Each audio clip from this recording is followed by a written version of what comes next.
Hi hello friends, welcome back to my channel. ಇವತ್ತಿನ recipe ಬಂದುಬಿಟ್ಟು ಮನೆಯಲ್ಲಿ ಸಿಂಪಲ್ಲಾಗಿ ಟೇಸ್ಟಿಯಾಗಿ ಉಪ್ಪಿಟ್ಟು ಹೆಂಗೆ ಮಾಡೋದು ಅಂತ ತೋರಿಸ್ತೀನಿ. ಉಪ್ಪಿಟ್ಟು ಅಂತ ಸ್ಕಿಪ್ ಮಾಡೋಕ್ಕೆ ಹೋಗಬೇಡಿ. ಈ ಥರ ನೀವು ಮನೇಲಿ ಒಂದ್ಸಲ ಉಪ್ಪಿಟ್ಟು ಮಾಡ್ಕೊಂಡು ತಿನ್ನಿ, ತುಂಬ ಇಷ್ಟಪಟ್ಟು ತಿಂತೀರಾ.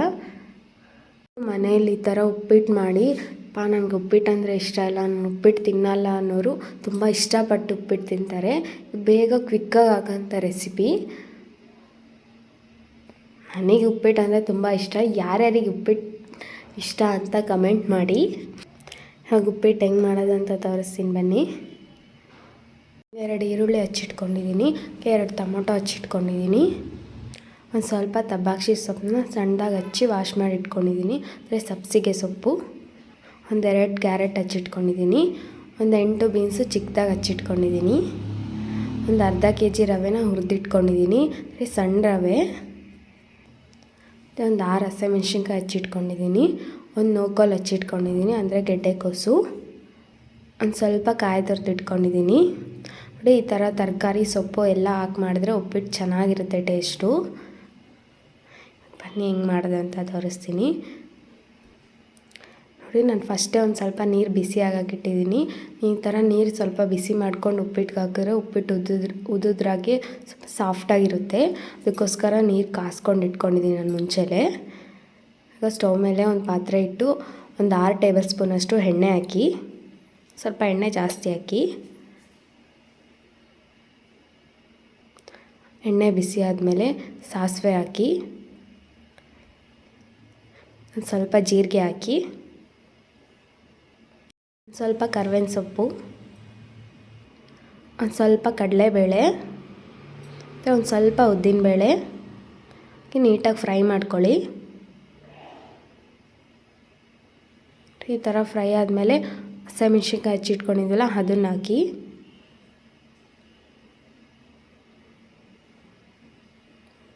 ಮತ್ತು ಈರುಳ್ಳಿ ಹಾಕಿ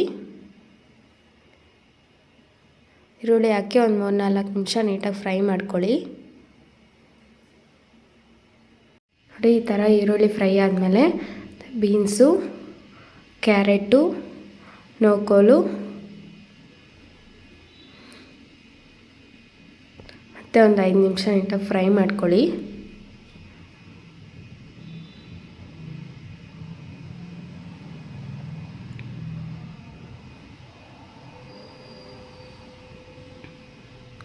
ನೋಡಿರಿ, ಈ ಥರ ಫ್ರೈ ಆದಮೇಲೆ ಅಷ್ಟರಲ್ಲಿ ಟೊಮೊಟೊ ಹಾಕಿದ್ಮೇಲೆ 1 ಟೇಬಲ್ ಸ್ಪೂನಷ್ಟು ಉಪ್ಪು ಹಾಕಿ ನೀಟಾಗಿ ಮಿಕ್ಸ್ ಮಾಡಿ ಮತ್ತೆ ಒಂದು 4 ನಿಮಿಷ ಫ್ರೈ ಮಾಡ್ಕೊಳ್ಳಿ.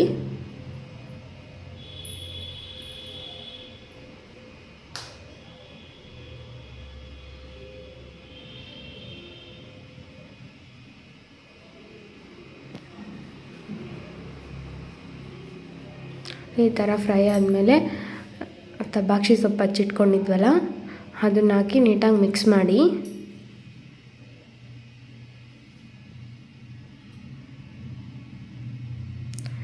ಮಿಕ್ಸ್ ಆದಮೇಲೆ ಸ್ವಲ್ಪ ಕಾಯಿ ತುರಿದಿಟ್ಕೊಂಡಿದ್ವಲ್ಲ ಅದನ್ನು ಹಾಕಿ ಮತ್ತೆ ಒಂದು 3 ನಿಮಿಷ ಫ್ರೈ ಮಾಡ್ಕೊಳ್ಳಿ.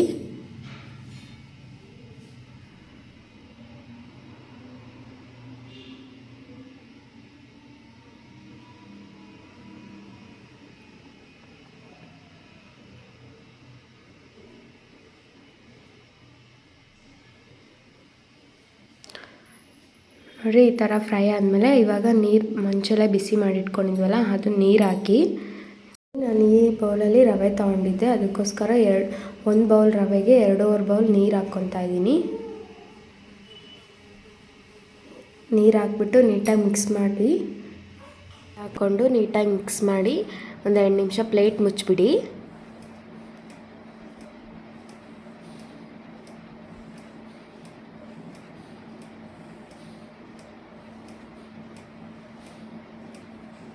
ನೋಡಿ, ಇವಾಗ ಪ್ಲೇಟ್ ಓಪನ್ ಮಾಡಿ ನೋಡಿ, ನೀರು ಹಿಂಗೆಲ್ಲ ಮಳ್ತಾ ಇರುತ್ತೆ. ಆ ಟೈಮಲ್ಲಿ ರವೆ ಹಾಕಬೇಕು. ರವೆ ಹಾಕಿ ನೀಟಾಗಿ ತಿರುಗ್ತಾನೆ ಇರಬೇಕು.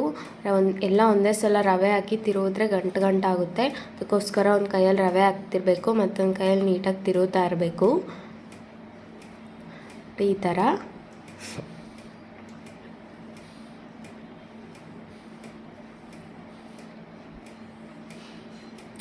ರವೆ ಎಲ್ಲ ಹಾಕಿದ್ಮೇಲೆ ಮತ್ತೆ ಒಂದು ಸಲ ನೀಟಾಗಿ ಎಲ್ಲ ಮಿಕ್ಸ್ ಮಾಡಿ ಪ್ಲೇಟ್ ಮುಚ್ಚಿಬಿಡಿ ಮತ್ತೆ ಒಂದು 2 ನಿಮಿಷ.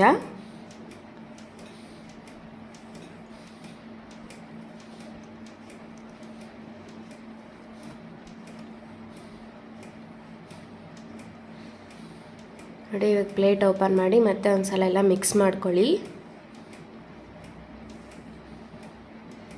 ಎಲ್ಲ ಮಿಕ್ಸ್ ಮಾಡಿಕೊಂಡು ಇವಾಗ ಸ್ಟವ್ ಆಫ್ ಮಾಡಿಬಿಟ್ಟು ಪ್ಲೇಟ್ ಮುಚ್ಚಿ ಮತ್ತೆ ಒಂದು 3 ನಿಮಿಷ.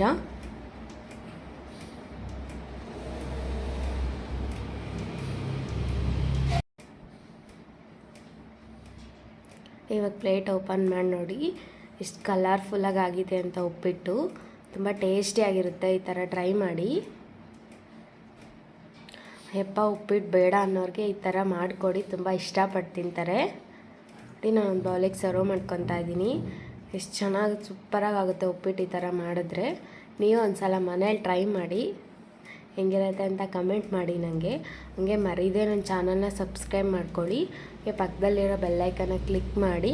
ಮತ್ತು ರೆಸಿಪಿ ಇಷ್ಟ ಆಗಿದ್ರೆ ಒಂದು ಲೈಕ್ ಮಾಡಿ, ಶೇರ್ ಮಾಡಿ. ಮರೀದೆ ನನ್ನ ಇನ್ಸ್ಟಾಗ್ರಾಮಲ್ಲೂ ಫಾಲೋ ಮಾಡಿ. ಪ್ಲೀಸ್ ಇದೇ ಥರ ನನಗೆ ಸಪೋರ್ಟ್ ಮಾಡಿ. Thank you.